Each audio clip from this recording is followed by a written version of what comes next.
Vediamo oggi cosa Sara ci propone.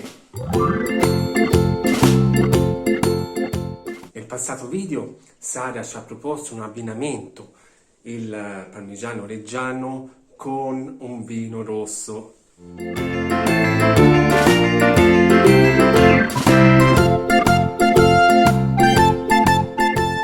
Oggi riprendiamo lo stesso vino, il rosso montalcino di Banfi,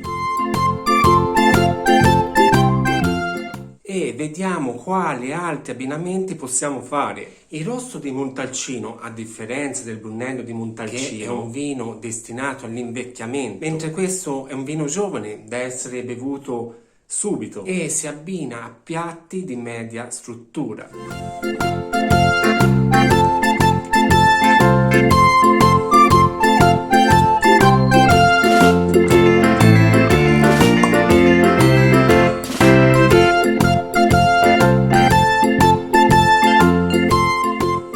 Ha un colore rosso rubino, all'olfatto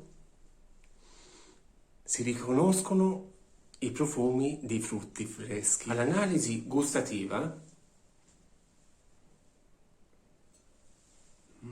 è armonico e asciutto, fresco allo stesso tempo e con una buona persistenza aromatica. Bene, ora Sara mi ha preparato la lista per l'abbinamento.